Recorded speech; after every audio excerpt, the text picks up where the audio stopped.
Hello guys, welcome back to Stack Over Chai. This is day 27 of our 100 days interview question challenge. Let's go. Today's topic is one of the most asked Java interview questions. What is multithreading in Java? Multithreading in Java means running multiple threads at the same time to perform tasks concurrently. It helps in executing multiple parts of a program simultaneously to make better use of the CPU. Why use multithreading? 1. To make programs run faster and more efficiently. 2. To perform background tasks like file downloading, animations, or real-time updates. 3. To maximize CPU utilization by keeping it busy with multiple tasks. In this example, we are demonstrating multithreading using the thread class in Java. We create a class called myThread that extends the thread class and overrides the run method. The run method contains the code that will be executed by the new thread, in this case, a simple loop that prints numbers from 1 to 5. Inside the main method, we create an object T1 of myThread and then call T1 start.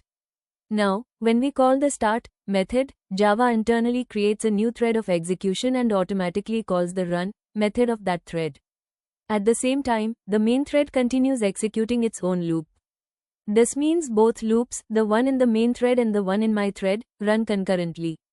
As a result, the output of both threads will be interleaved. Sometimes you'll see lines from the main thread, and sometimes from the custom thread, depending on the thread scheduler.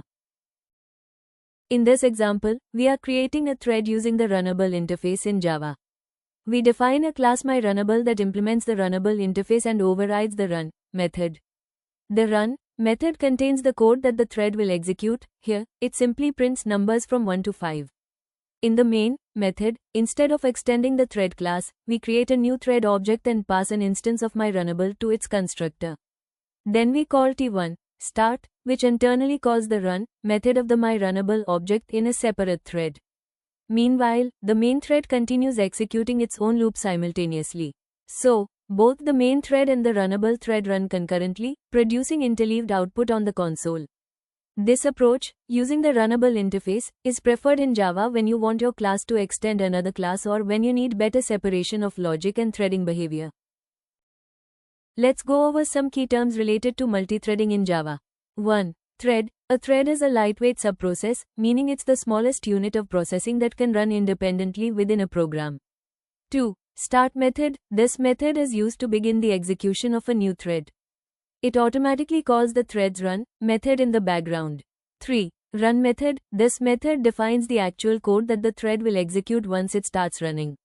4. Sleep method. The sleep method pauses a thread temporarily for a specified amount of time, allowing other threads to execute.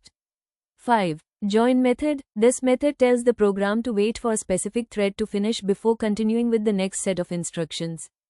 These terms form the foundation of how multithreading works in Java, allowing multiple tasks to run concurrently and efficiently. So that's it for today's video on multithreading in Java. If you found this helpful, make sure to like, share, and subscribe to Stack Over Chai. And tell me in the comments, should we cover thread synchronization next? Thanks for watching, bye bye.